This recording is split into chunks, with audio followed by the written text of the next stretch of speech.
This is your Monday Daily Delivery. I am Michael Rand. Lots to get to today. So many different things. I want to get to maybe a rundown of what Twins players have a chance to make it in my estimation. You know, what as they pivot, obviously, you know, recently with the trade deadline and with the way the season's gone, as they pivot to kind of maybe a rebuild is probably not their preferred term, as they pivot to a different way of trying to evaluate how this season's going to go. What of these players they're bringing up, who in the minor league system has a chance to really help them as the season goes along. Got to get to another concerning Josh Donaldson injury. He came back for a little bit, but now he's back out again with that hamstring. Might have to be on the injured list. A little worried about Justin Jefferson. We haven't talked about that on this show either. Had the shoulder injury. Sounds like maybe it's not too serious, but it's just another one of those things that's creeping up in this season. Want to talk a little bit about the Vikings kicking situation and whether or not they're going to have a rookie kicker on this roster and what that might mean. Mark Craig had a good story about that in Monday's newspaper, and so plenty to get to with that. But first, what did I miss? Olympics are done, but hardly forgotten in Minnesota. It really, the nature of the Olympics is they're so spread out. Things happen over, days, weeks. It feels like it's been this kind of steady stream of amazing news for Minnesota athletes in these games. It's just undeniable with so many medals earned, but it was really brought home in a couple of different ways over the weekend. One, obviously because it's done, seeing the different lists of all the different, medal winners and stuff like that. For Minnesota, the list is incredible. It's like a winter Olympics almost.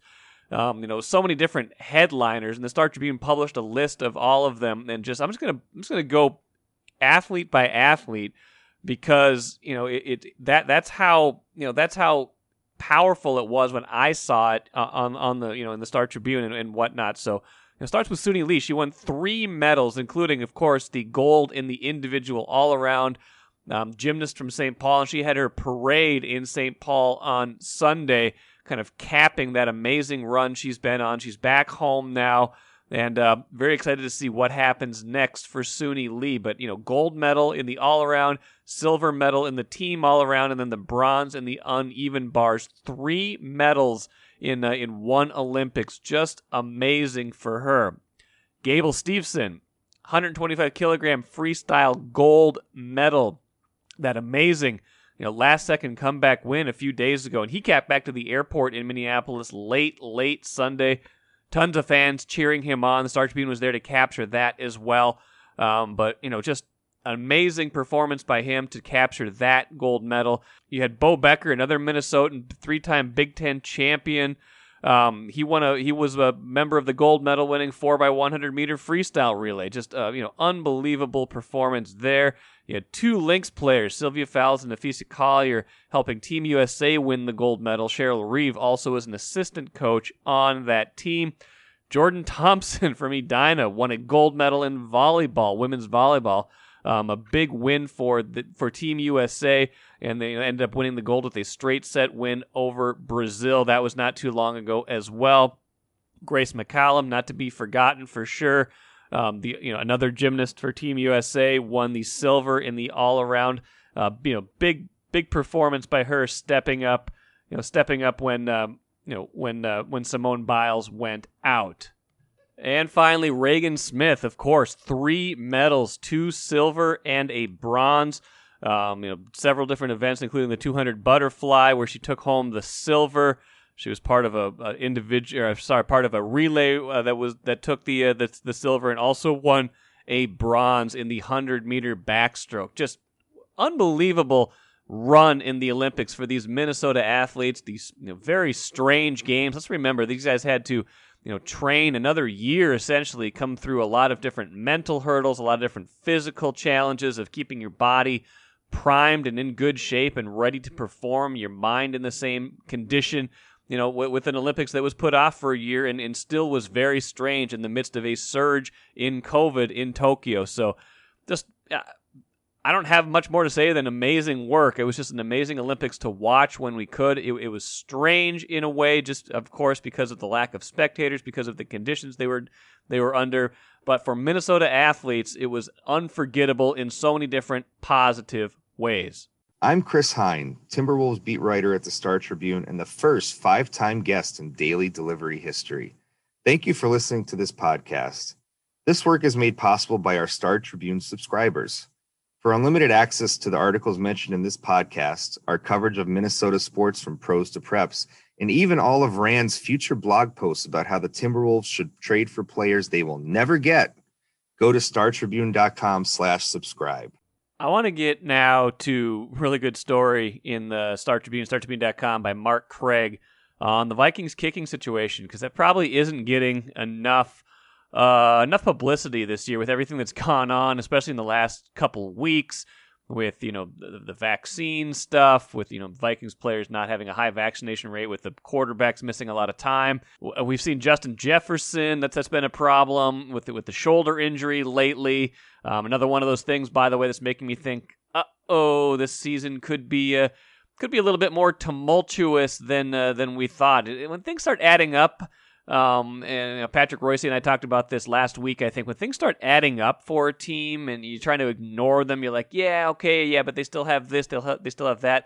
The more of those things that keep happening, those weird little injuries, those weird little kind of, whether it's your offensive line coach basically stepping aside and becoming an advisor because he doesn't want to get the vaccine, whether it's, just weird little injuries on the offensive line where you're not seeing the five you want to see, your rookies not being able to get out there. Now, the shoulder injury for Justin Jefferson, which doesn't sound too serious, thankfully, good for him, good for the Vikings, good for Vikings fans.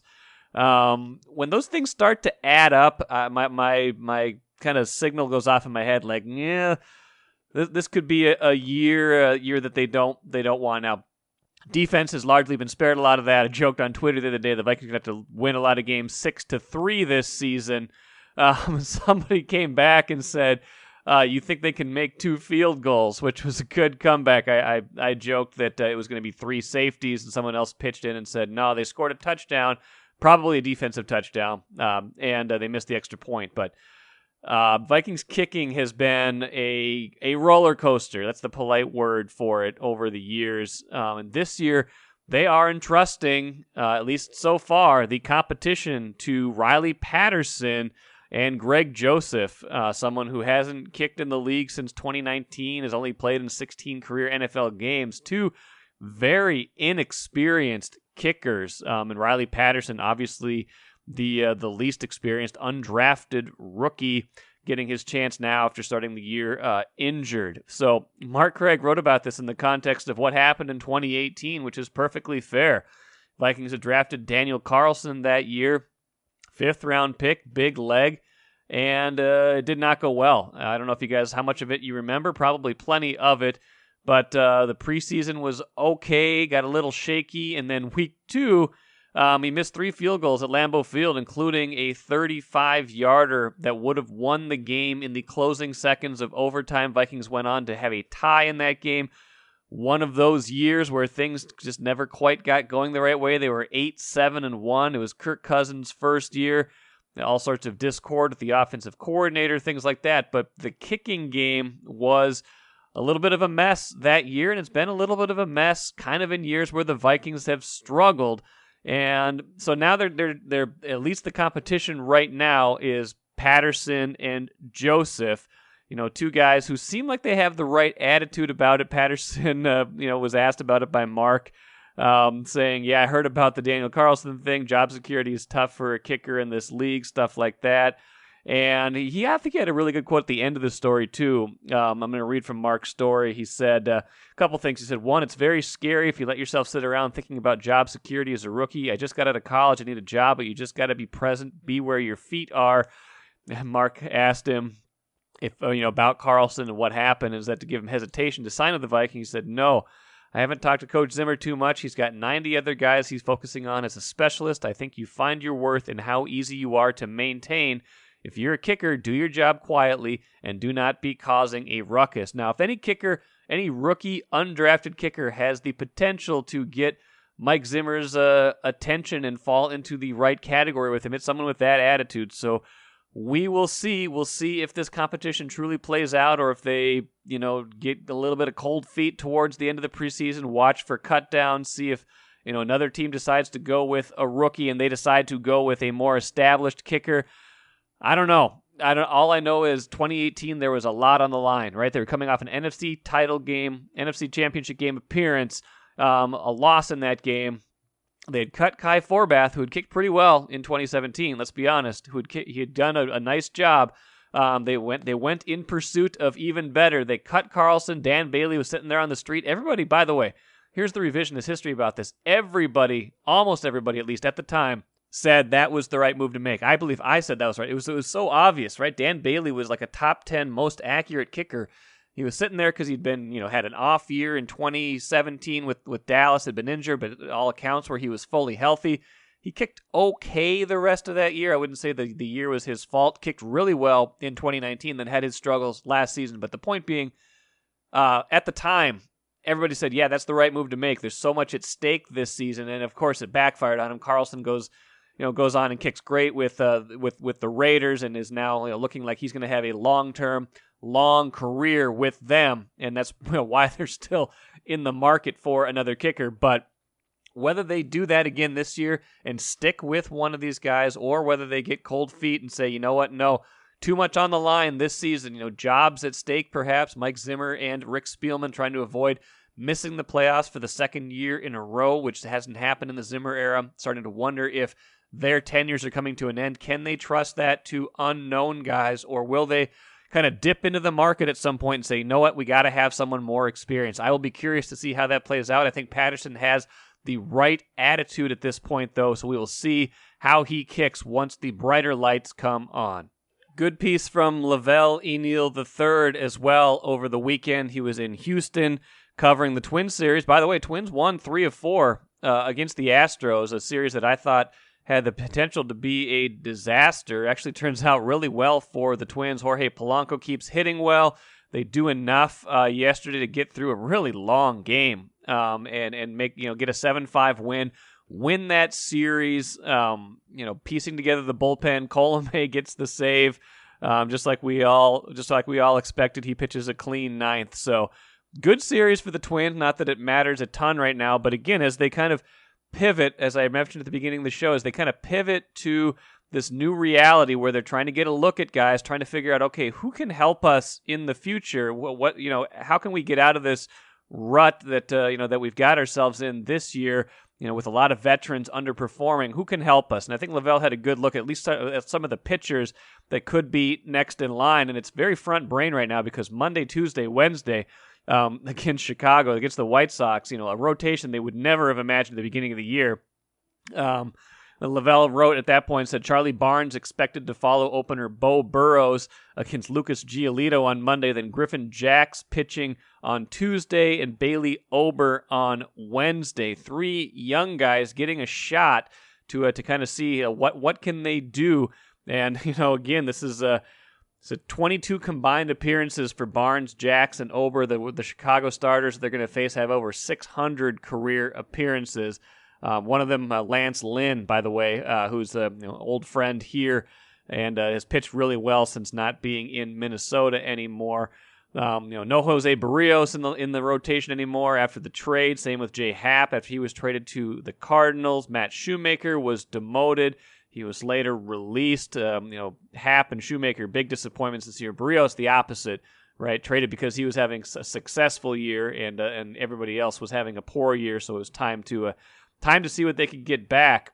Lavelle mentions a few names, and I think he's brought these up on the show before as well, but Josh Winder, candidate to maybe get a look later, although he's been shut down for a couple weeks. Joan Duran and Jordan Balazovic could have late debuts too, but those guys have also had some problems with different injuries this season. One guy I'm looking forward to maybe getting a look at is Joe Ryan. I've been intrigued by him ever since the Nelson Cruz trade a couple weeks ago. He was over in Tokyo for the Olympics with Team USA, pitched pretty well there. Team USA won a silver medal. He's heading towards the Twin Cities. Unclear whether he'll report directly to St. Paul or if he'll come here. I wouldn't be surprised, though, if he gets a look in the Twin Cities pretty soon and gets a look at who can he be a piece that's possible next season to help them a little bit as well. Another guy I'm kind of curious about, he was be more of a back end of the rotation kind of guy, but John Gant, I wrote about him the other day, pitcher they got in the J. Happ trade. He's got a career ERA under 4, doesn't light up the radar gun, doesn't, he pitches in and out of a lot of jams. It wouldn't be the kind of guy that you would be, he's not pleasing to the eye test, I guess I would say. He walks way too many hitters. He's he nibbles a little bit too much, but he misses the fat part of the bat more often than not, and that's how he survives. And that's the kind of guy where having him on the roster, and he's under team control next season if they want to tender him, that's the kind of guy that could help or could at least give them some innings down the stretch this season as well. They obviously got some more highly touted prospects in some of those other deals that could help eventually, but I'd say Joe Ryan plus the guys that are already here. Maybe Winder if he gets healthy, and possibly Gant, not a prospect, but possibly Gant as a guy who they could stretch out and want to see a little bit more of in the last couple months here. So rotation totally remade from where it was at the beginning of the year. And, maybe not a bad thing considering how poorly they had pitched. Kenta Maeda started to come around a little bit more. He was okay against Houston. You want to see him kind of anchoring the rotation, but of the new guys, of the younger guys who could help, there are at least some that you could imagine, being more immediate contributors than others. Now, on offense, there's some other candidates on offense as well. We've probably seen most of them already because that was where more of the immediate injury need, especially in the outfield, came this season. So you've seen Kirilloff, who's done for the year now. Larnach has gotten an extended run. You saw a lot of Nick Gordon this year, too. One guy that we've had a lot of conversation about on this show that I hope gets a look this season, even though, he's started the year, he's very young still. He's been kind of working his way up. Jose Miranda, he's been hitting the ball really well for the Saints in St. Paul. If he keeps that up, if he can kind of have another good stretch here, I wouldn't be surprised to see him at least among the September call-up, see what he can do as well. So no guarantee any of these guys pan out long-term. That's the hard part about prospects, right? You get a lot of these young guys back in trades, you get all excited about him. You're like, yeah, these guys are going to be, everything's going to work out great. You don't know that. You never know once they get here what the prospects, what the prognosis is going to be. But at least they have some things they can look at now and maybe get an advanced look at 2022 going forward and see what they have to work with.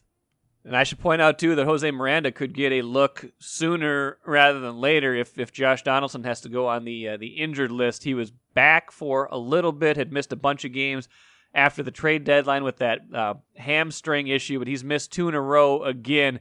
Once that happens, he's missed like, I feel like almost all of the starts since the trade deadline and a little bit before that. And once that happens, it's probably good to just shut him down, and then who comes up in his place would be an interesting question, but a tough injury situation with Josh Donaldson. We'll see how that plays out as well. I want to mention at this point some interesting TV numbers that were reported by Forbes a few days ago. Saw these. I think it was Thursday night that this came out. I hope to get into more context with this later on in the week, so I don't want to spoil too much of it, but just some pretty stark TV ratings numbers for the Twins. When you look at it, the average household viewers for their games in 2019 was 108,000 on what was then Fox Sports North, down to 92,000 last season, but still pretty good, especially relative to the rest of the league. This year, down to 48,000 viewers, almost 49,000 viewers per game. Now, you can draw a lot of different conclusions from this. Again, I'm going to dig into this a little bit more for some better context for a show later in the week, but the raw numbers right now saying their TV viewership has declined by more than half since the 2019 season. Now, the logical first thing you look at is they're not any good this year. People have tuned out because 2019 it was the Bomba Squad. Everybody was excited. Even last season, the only way you could watch was on TV, and it was still a good team. It was the AL Central champion team, even if it was just a half 60 game season. it's not surprising that TV viewership was still strong last season. Even if our attention was divided last season, I found myself gravitating toward that when I needed a break from the relentlessness of COVID talk. And if you couldn't go to a ball game, at least you could watch on TV. Now this season, you've got in-game attendance options. You've got things more open this summer to do a lot of other different things, maybe not sitting in front of your TV, and the Twins aren't very good. The last piece of it, though, is this wasn't just about the Twins. This is about baseball-wide. A lot of the teams that are struggling with TV ratings right now are those carried by what used to be Fox Sports North, now Bally Sports North, and I do wonder if a piece of that is because of carriage fees and carriage things that have taken on a life of their own with some of these streaming services, where up until the end of last baseball season, you could see the Twins on YouTube TV, you could see the Twins on Hulu. That's not the case anymore. Those agreements stopped at the end of last baseball season, essentially, and have not resumed. And how much of that, being that a lot of the Bally's channels are down this year compared to last year, where some of the other channels are up, the non-Bally's channels that are on these other regional carriers, they're up this year collectively. I wonder how much of an impact there is there as well. Again, I want to dig into that a little bit more. Don't want to spoil this story too much, because I think there's more interesting things to get into with that. But I saw that caught my eye the other day, and that's not great news for the Twins. Obviously, when your TV numbers are down by more than half, that's going to impact future negotiations. It's kind of telling you where your brand is.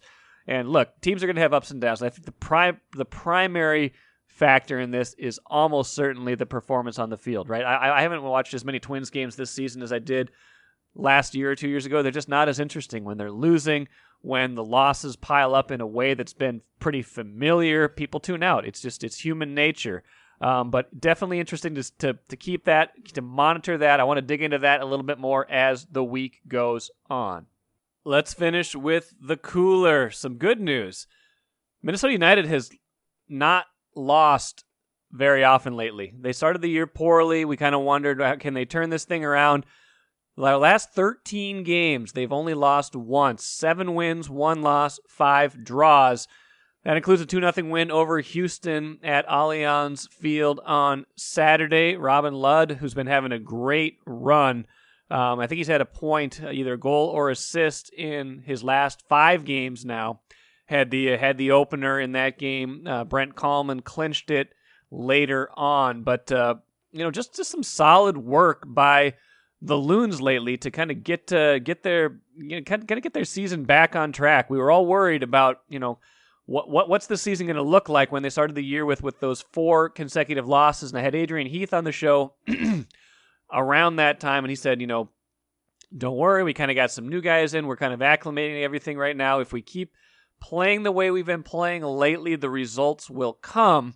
And it's easier said than done, right? When you're losing, when you're not having the results you want. And I think at that point, when I talked to Adrian, they had at least won 1 or 2 and had kind of gotten back into the mix a little bit more.